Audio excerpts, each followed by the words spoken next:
ubwa mbere mbona Aline Gahongayire namubonye kuri AMAFARANGA. Yego. Ari mu kiganiro we na Lucky. Yego. Ya nibwo namubonye. Bikorwa ko numva speech arimo kuvugana nziza cyane ndamukunze kabisa. Ari ngewe wantwaraga yari yanaye mu muhanda.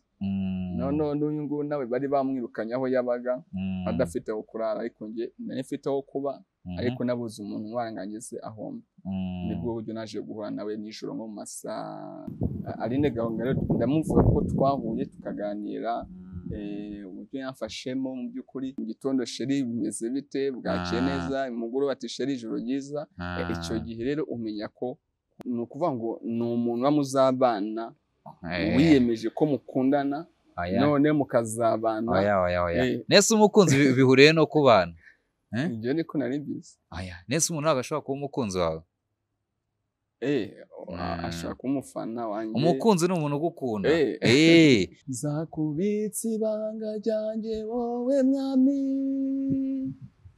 wowe niwanyumvira ubusa ubusa uhuye na Shadibu n'iriya jambo wamubwira Shadibu so ndamubwira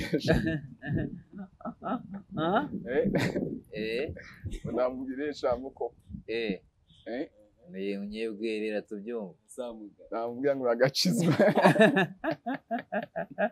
kubwira umukobwa ati rero ndekera gusura abatipe ukabimwumvisa muri no minsi biragoye azi ngo ngaragenda kure bitanu biragoye kabisa biragoye gusa nyine ibi by'akazungu ntekereza ko byabera nyine abakobwa bose isomo uko ndi kose bimesha kubaho kubana n'ubumuga ubuzima burakomeza hanyuma y'ibyo mumuriza babaye nk'uko mbayeho nyuma y'ubu buzima hari ubundi buzima ngo nabona ukunda nigeze gukundaho rimwe ariko nibyo nakubwiraga ngo urukundo rw'iki gihe rwabaye business yego nakunzeho rimwe nkundana n'umukobwa ariko azi ko iki gihe nari mvuye muri Congo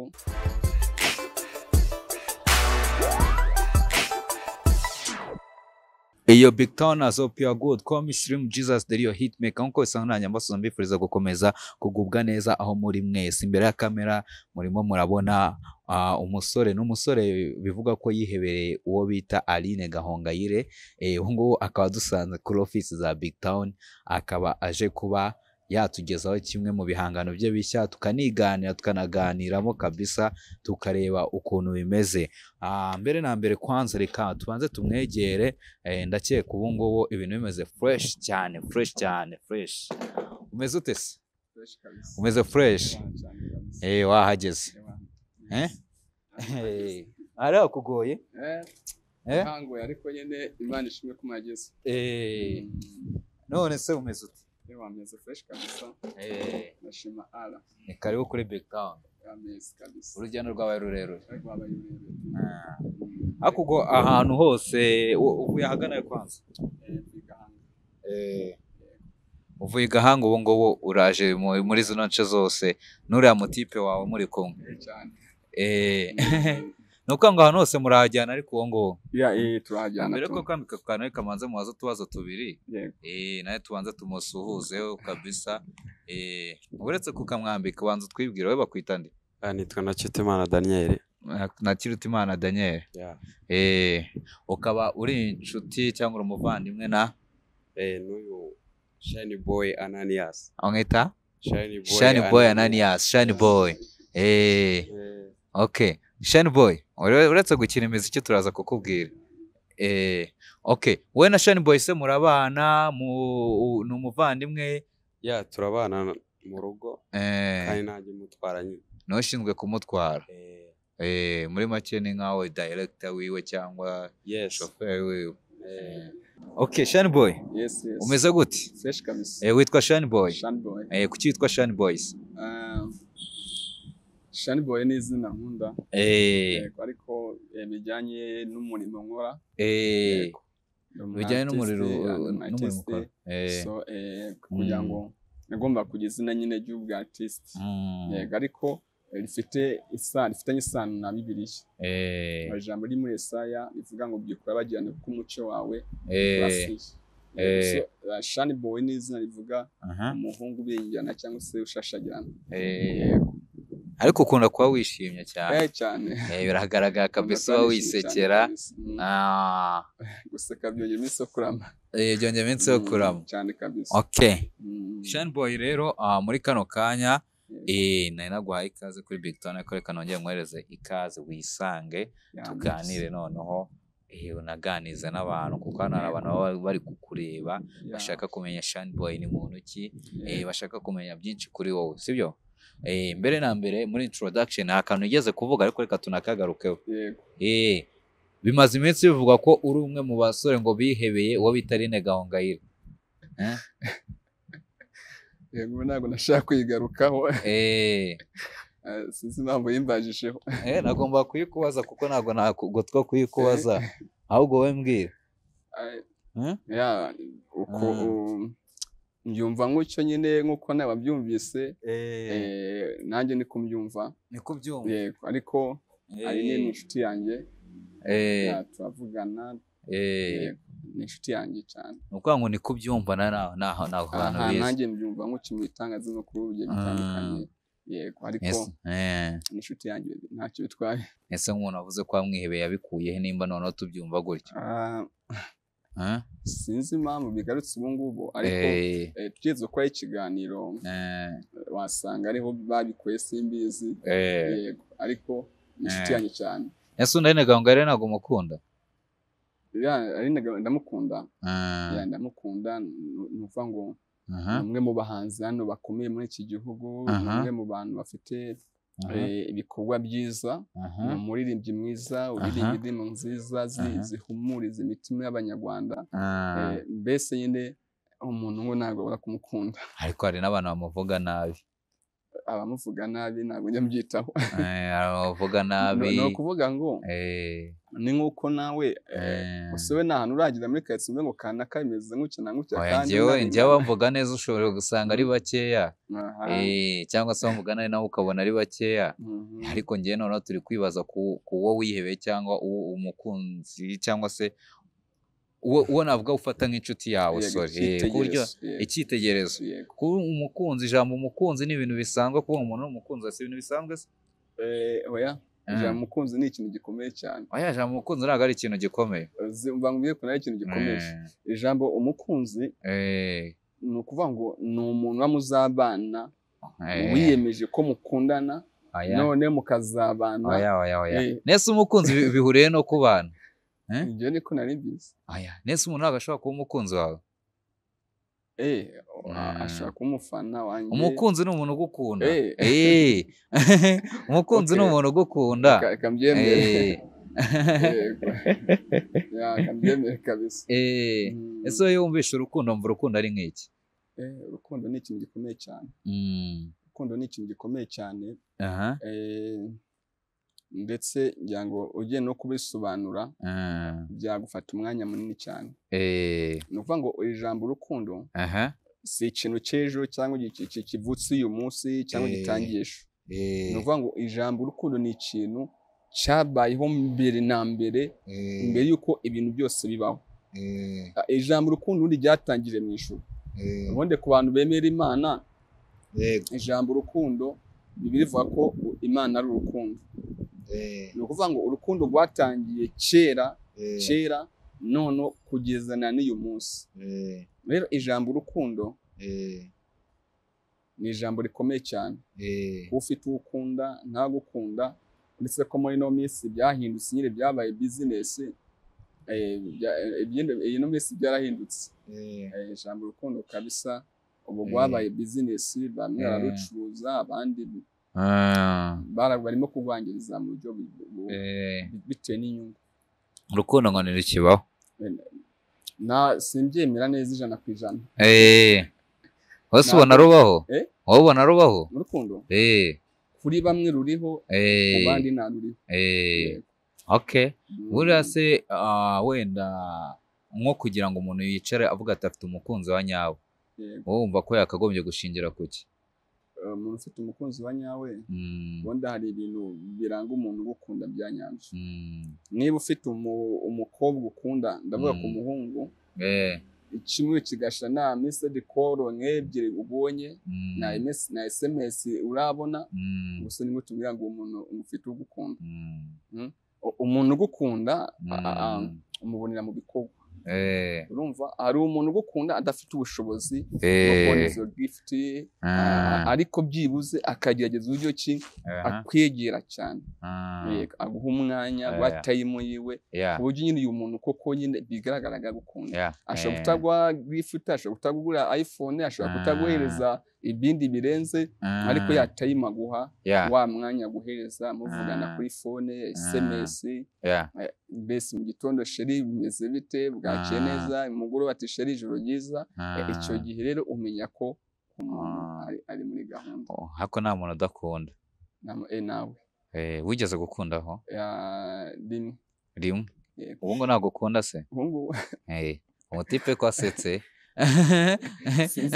nta kintu abiziho wasanga afite amakuru yego ubu ngo nta muntu ukunda nigeze gukundaho rimwe ariko nibyo nakubwiraga ngo urukundo rw'iki gihe rwabaye business yego nakunzeho rimwe nkunda n'umukobwa ariko azi ko icyo gihe nari mvuye muri Congo nza nyine meze icyo gihe nari muri Rasta ifite dread y'indum none bagira ngo rendo umwe mu bantu afite note za danje umukobwa rero sukuri yaje kunyoberaho turakundana igihe runaka kigeze ambaza amafaranga ndayabura yakubaje amafaranga ngahe nyatsa amafaranga y'amumbi 100 kandi icyo gihe nari igice cy'icumi nari mfite icyo gihe wakoraga iki icyo gihe nta kazi nagiraga kuko nari mvuye muri Congo nubwo uvuye muri Congo nuko ngo ubundi uba muri Congo nyine sori uturuka muri Congo cyangwa ukomoka muri Congo muri ndi umunyarwanda ariko nakoreye mwabira bice za Bukavu na Burundi yego okay icyo gihe ukundana n'uwo mukobwa wenda ntabwo twigeze wenda tubikubazaho biragaragara ko nyine ubana n'ubumuga bw'ingingo icyo gihe umukobwa yagukunda mwakundanaga muri icyo gihe cyangwa yego muri icyo gihe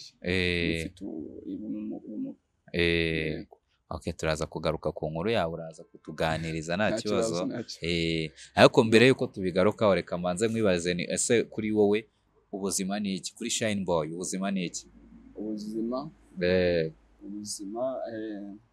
ubuzima ngiye kuri ngiye ubuzima nabonye icyonjya nyiri byondo nambwire ngo bimeze nguca ishyura cyangwa usohoke ubuzima nge numva ari ubwo ufite aho nkura akantu kanyinjiriza ku mufuka nge numva ubuzima ari ubwo nese ubona bicamo bica sinavuga ngo ni cyane ntabwo navuga ngo ni cyane ariko nanone sinavuga ngo ntabwo bicamo ubona nyine ubuzima nta kibazo iyo wabonye ukuntu wishyura so uba uri kumwe n'uwo musore wawe nubwo utwara iyo adahari ubigenza uti iyo adahari kubera ko ni umunyeshuri ni ukuvuga ngo mba ndi mu rugo bakireka iyo mfite gahunda nk'uko naje hano yego nibwo muteguza muri ati umunsi bashaka kujyana witegure yego ni ukuvuga ngo urugendo mukora uko rwangana kose ni ukuvuga ngo agomba kuba ari kugenda n'amaguru ari kugusunika si ukuvuga ngo biterwa ikintu uvuga ngo iyo mfite nuza transport nuzafata nuza tagisi cyangwa se mbese iyo byanze nyine nibwo tugenda n'amaguru uyu munsi twaje n'amaguru kako na ticket kwa dufite niyo babona kwa Jene ubuzima ni iki ubuzima ni danje ubuzima burakomeye angaho nabyumvise ngiye nabyumva neza turashaka kuvuga just babona kwa Jene igisobanuro cy'ubuzima ubuzima busobanurwa mu buryo butandukanye hari umuntu akwata ubuzima ni ukubaho wariye wanyweye hari n'ukata ubuzima hari n'utagira formule y'ubuzima buri muntu ni ikintu kidefinise even nk'uko nakwaje urukundo rwo ni ikintu buri wese asobanura ku giti cye sibyo okay muri kano kanya rero wenda umaje kutubwira ko wenda uba uri kumwe n'uwo mushuti wawe sibyo akaba ari n'umuvandimwe muravukana muri famiye okay kuvaza se mu Rwanda none mwarabanaga ntabwo twabanaga nuvuga ngo naje nyine musange waje musange yego ubwo tumaze guhura nyine bibabizi ibibazo byo mu miryango ariko nabitameze neza 100%. Nibwo buryo twaje guhuramo nawe. Nawe atameze neza. Ntabwo yarameze neza kabisa. Ntabwo yarameze neza. Yabanaga na sister. Noneho sister we aza kuyote aza kumwirukana. Noneho duhura nyine ubwo nuvuga ngo nagiye nayo ifite ikibazo ngo twawe mbese muri make twese twari abanyabibazo. Ari ngewe uwantwaraga yari yantaye mu muhanda. Noneho n'uyu nguyu nawe bari bamwirukanye aho yabaga adafite aho kurara ariko nge nari mfite aho kuba ariko nabuze umuntu waranganyeze aho mba. Nibwo buryo naje guhura nawe nijoro nko mu masaa 4 saa 5 za nijoro. Ndamubwira ati bite ni sawa. Ndamubwira ati wangirije aha n'aha ko ushaka gutabaza umuntu wara. Ndamubwira ati nta kibazo. Nibwo rero yasaza. Ndamubaza se amaso batanu ya. Tumushiki wanjye yanyirukanye nta ngofite aho kuba. Tibaye byiza wareka nkarara hamwe. Igitondo rero nibwo twaganiriye. Ndamubaza asobanura ukuntu bimeze no kuntu bitewe wenda nawe yaza kubyivugira. Nibwo buryo rero twaje guhura tubana gutyo kugeza na n'uyu munsi. Nuko ngo ntabwo nyine ari umuvandimwe ahubwo n'umuntu mwahuye mu nzira. Mu miryango muri famille. Mu muryango. None se waje kumenya gute ko ari umuvandimwe mu muryango kandi mwarahuye iryo joro? Naje kubimenya nyuma. Gute se? Naje kumenya nuko naje kuvugana na sister wiwe. Yego nibwo naje kubimenya rero. Sanganye mu maraso. Waje kuvugana na sister wiwe nuko ngo yagusanze mu nzira. Yabamwirukanye. Wagusapotinga nk'umuntu atazi. Nk'umuntu atazi ajyana mu rugo. Mugena mubana mutaziranye. Amakuru yiwe sanga nyine no muri famille. Usanga mu sister uramuzi. Nasanze ntabwo nari muzi ahubwo namumenye uwo munsi. Baje inkomoko nyine sanga no mujya kora kuno bwa ngo ngiye nyimara kumugara. Nahise ngenda hanze. Ukimara kumugara isi ugenda hanze. Okay, tubanza tugaruke nabyo reka tubigaruke ko mbere ko tubigaruke reka tubanza tugaruke kuri tubanza here kuri Aline Gahongayire n'ubundi style. Aline Gahongayire byavuzwe ko nyine uri umusore wamwihebeye. Ubundi bwa mbere umubona wamubonye? Ubwa mbere mbona Aline Gahongayire namubonye kuri AMAFARANGA. Yego. Ari mu kiganiro we na Lucky. Yego. Nibwo namubonye. Bikuvuga ko numva speech arimo kuvugana nziza cyane ndamukunze kabisa. Yego. Nubwo gamba amonye wumva uramukunze. Namubonye kuri AMAFARANGA. Kuri AMAFARANGA. Okay. Wumva indirimbo ya mbere ni indirimbo wumvishe? Indirimbo ya Aline Gahongayire ya mbere numvise afite nyinshi ariko izo nagerageje kumva neza yitwa Nzakwitsa ibanga. Yego. Indirimbo ye numvishe nyine numva kabisa imeze ku mutima. Niyo gukora ku mutima kabisa. Niyo nyumva nyine ni nayo gufasha. Cyane. Turirimbe yose ko twe tutayizi. Nari ndimo kwiyumva mu kanya gato. Turirimbe twe ntabwo tuyizi, turirimbe twe. Nanjye ntabwo nayidepese ku buryo nayimenya yose ariko naririmbaho gato cyane. Yego. Ntacyo bitwaye. Nta kibazo. Nzakubitsa ibanga ryanjye wowe mwami, wowe ntiwanyumvira ubusa, nzakubwira byose ntacyo sizi inyuma, wowe ntiwavamo na rimwe, nzakubitsa ibanga ryanjye wowe mwami, wowe ntiwanyumvira ubusa, nzakubwira byose ntacyo sizi inyuma, wowe ntiwavamo na rimwe.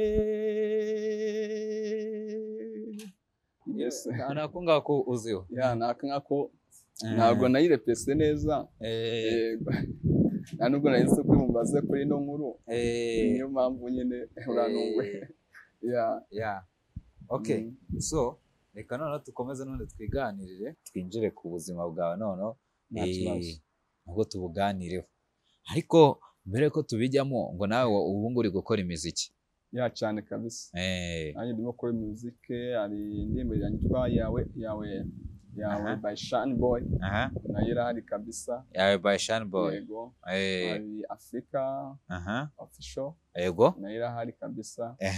Ubwo rero kuri YouTube ni Shine Boy. Yego. Ananias. Yego. ubwo n'abantu dukurikiye ubwo bajyaho bagakora subscribe mukamfuringa kabisa. Okay.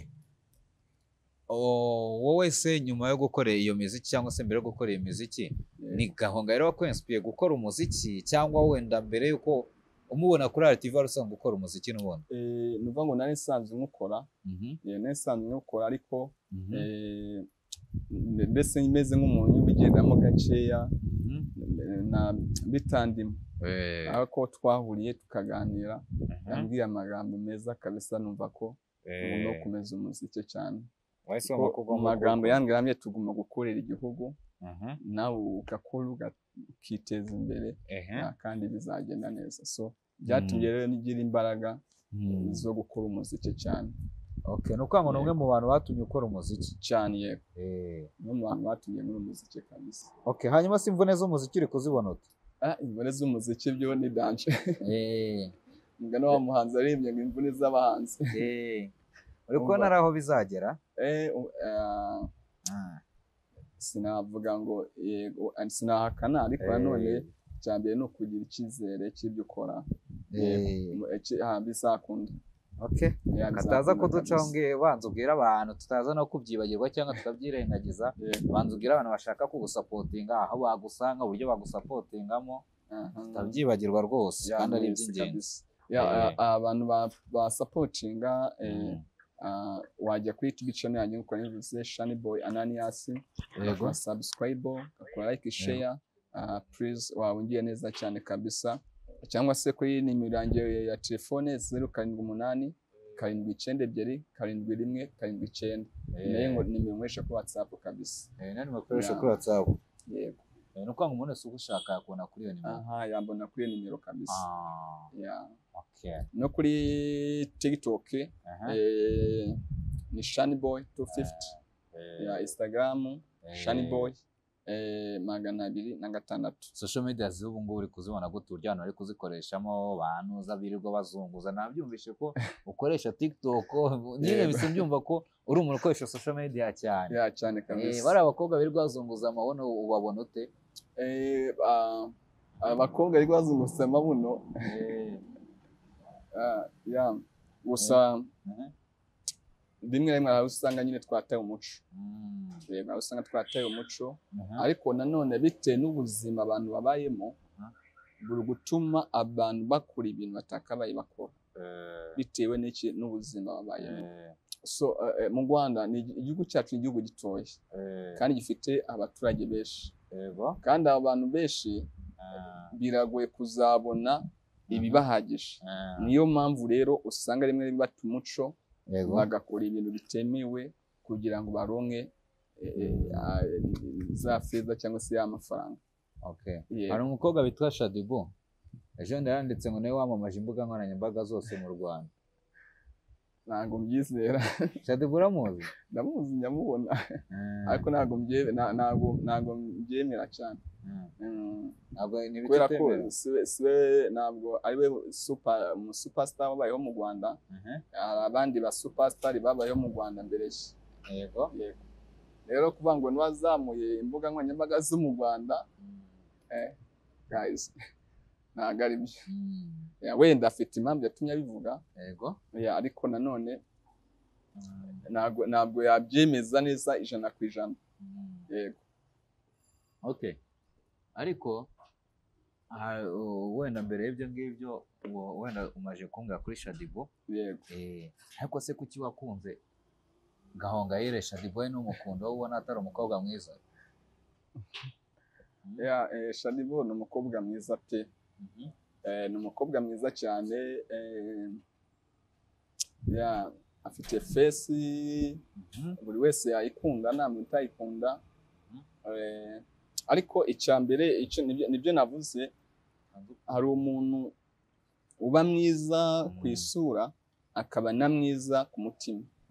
Wenda Shadibu si twahura ngo tuganire, wenda twahuye nekeza ko hari ubundi buryo nanone namubonamo butandukanye nubwo nabonye kundi. Ariko Aline Gahongayire ndamuvuga ko twahuye tukaganira, uburyo yamfashemo mu by'ukuri. Ntabwo hari aba superstar nagiye mvugisha no mu Rwanda rimwe akamufata rimwe namuhamagara akankupa rimwe namuhamagara akamenya ati ndi bize ugasanga nyine nari kuma umwanya ariko tuvugana ahamagara akakubana bize bari hano mu Rwanda barahari kabisa wenda nubwo navuga amazina yabo ariko barahari nabo barizi kabisa. Ubu se uhuye na Shadibu n'iriya jambo wamubwira? Shadibu so ndamubwirisha ndamubwirisha muko unyibwirira tubyumva ndamubwira ngo uragakizwa. we na Shadibu bambwira ngo uragakizwa? Ndamubwira ni gose Shadibu ndakwemera nta mutima mubi kabisa nkufitiye ariko ikiri mwisabiye ni kimwe kabisa rebana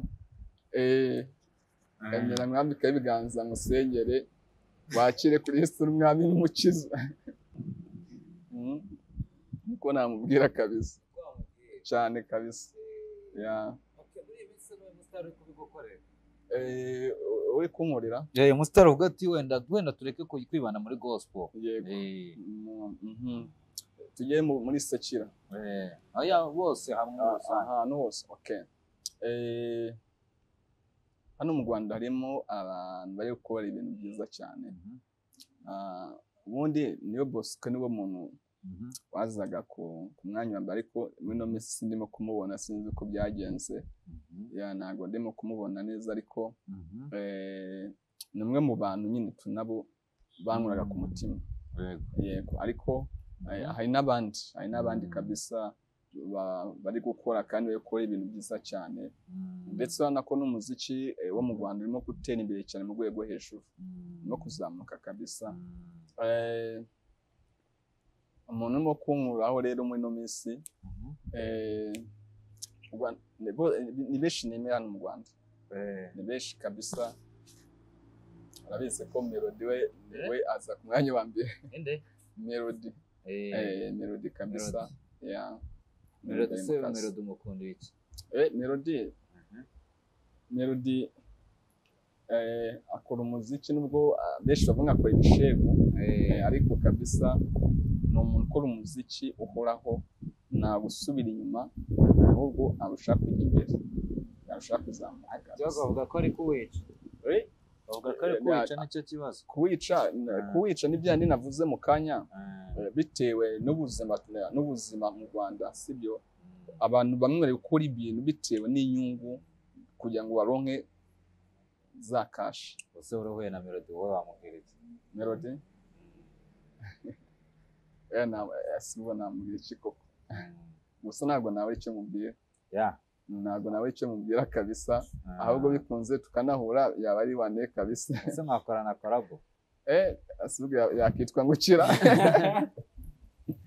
yakitwa ngukira korabo ariko twanayikora kabisa aje twakora korabo nayikora ubwo byaceba yemwe ko dukora gospel nari mukoranye izisi yakugeza umupagani yakugeza umupagani mukoranye izisi atukoranye izisi ntabwo nambaye umupagani kuko n'ubundi mu buzima musanzwe ndi umukinnyi wa filime ni ukuvuga ngo rero mu buzima busanzwe urabona ko Imana ntabwo yampaye amaguru yo kugenda mvuga ngo nzajya guhinga mbone ibirayi byo kurya. Ikintu yampaye ni akanwa n'amaso areba n'amatwi yumva. Ni ukuvuga ngo akanwa kanjye niko kakaguma kungaburira. So mu gihe rero ambwiye dukora indirimbo kandi ari mu buryo bw'akazi ntabwo nareka gukora akazi ngo kubera ngo gospel kandi urabizi yuko nabi biravuga ngo udakora no kurya n'akarya. So hariho n'abantu bajya bibeshya kuri icyo kintu. Ikindi abantu bibeshya yuko Bibiliya iravuga ngo mugire mubwiriza abantu kugira ku mpera z'isi yose uhereye Yudaya n'i Yerusalemu kugira ku mpera z'isi yose. Rero gukorana Melody indirimbo ya gospel ntabwo aba angize umupagani ahubwo nje mba nkoze iki mbamubwirije ijambo ry'Imana mu buryo bwo kugira ngo nawe yisange muri gospel yisange mu bwami bw'Imana. Ntabwo rero nabanguye nta nubwo nankoze icyaha nta nubwo hoya rwose ndi umukinnyi wa filime rwose ndabikora mu buryo bw'akazi irahari. Okay, birahari kabisa. buri muntu akora umuziki kugira ngo atere imbere, sibyo? Cyane kabisa. Wowe iyo urebye se kugira ngo ubone nk'izi mbaraga zikenewe kugira ngo umuziki wawe utere imbere cyangwa ugire ahantu kugera?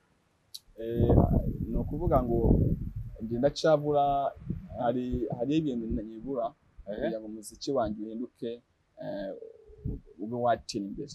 Yego, wenda bamwe bagira amahirwe yo kubona za management, abandi bakagira amahirwe yo kubona abasaposa. So nge rero muri ibyo byose nta na kimwe nigeze mbona, ari nayo mpamvu umuziki wanjye nyine utaragira ku rwego rushimishije.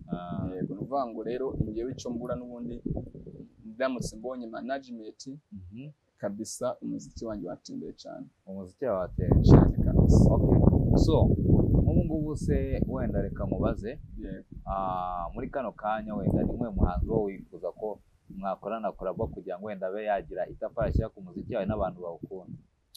Umuhanzi mba twakorana ni nka babiri batatu. Wa mbere mba numva nakorana Aline Gahongayire, Melody niyo bose.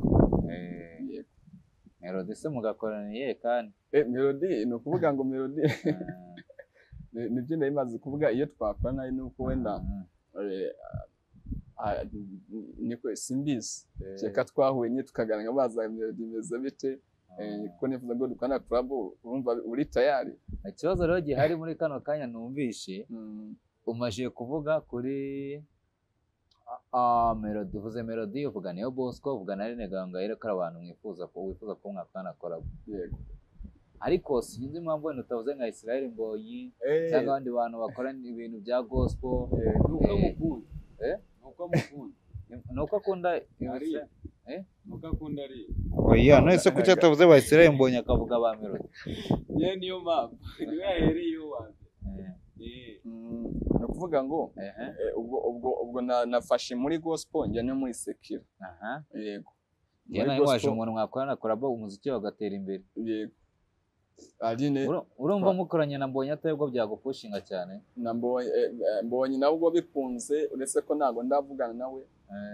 Mbonyi n'umwe sindavugana nawe cyane kabisa, ariko umunsi wenda navuganye nawe nzamenya nyine gahunda kuntu zimeze.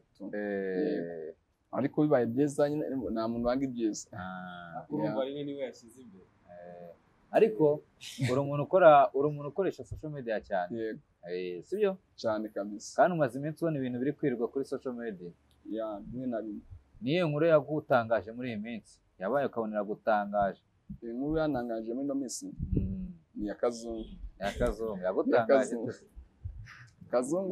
Kazungu yarantangaje, uburyo yanangashemo ibintu yakoze bitewe n'ukuntu tuzi igihugu cyacu. Igihugu cyacu ni igihugu cyiseriye cyane. Umuntu kukimeniramo ngo n'umujura kuza agakwiba akamara iminsi batarafatwa, ni ikintu cyagikomeye cyane. Ariko kumva Kazungu afata umuntu wa mbere akamwica, agafata uwa kabiri nta nkuru iramenyekana, uwa gatatu, uwa kane, uwa gatanu, abantu 10 na bangahe bagapfa, bakabimenya abantu bamaze gushira. Ni ikintu cyanangaje cyane, ndetse sinange gusa cyatangaje n'abanyarwanda benshi. Yego. Okay, wowe se iriya nkuru ivuga iki wundi? Iriya nkuru rero iriya nkuru irimo urujijo n'amabanga menshi umuntu atapfa kumenya. Wenda ngira ngo mwe muri abanyamakuru kenshi bamubizi byinshi. Yego, ariko nayivuga iki? Icyo navuga ngira ngo twese nicyo dutegereje, abanyarwanda bose dutegereje kumva icyo ubutabera buzakorera Kazungu. Yego. So nihe nama rero wagira abakobwa iki gihe ukurikije iriya nkuru? Okay, biragoye kugira abakobwa inama muri no minsi. Abakobwa bakunda aho bishyushye cyangwa se aho biryoshye. Kubwira umukobwa ati rero rekera gusura abatipe ukabimwumvisa muri no minsi biragoye. Azi ngo ngaragenda kure bitanu, biragoye kabisa. Biragoye.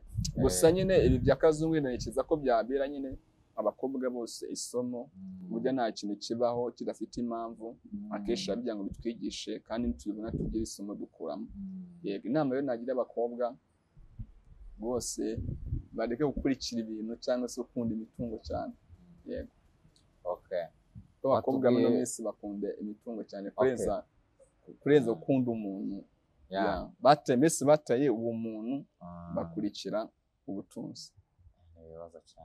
Ubutunzi tuzabukurayo rero kugira ngo tubabone biragoye cyangwa tuzabareke tuzabareke bikavamo ntabwo byavamo kabisa. Waturirimbe ku ndirimbo yawe? Nta kibazo. Ngiye kuririmba ku ndirimbo yitwa mu bundi buzima. Ni indirimbo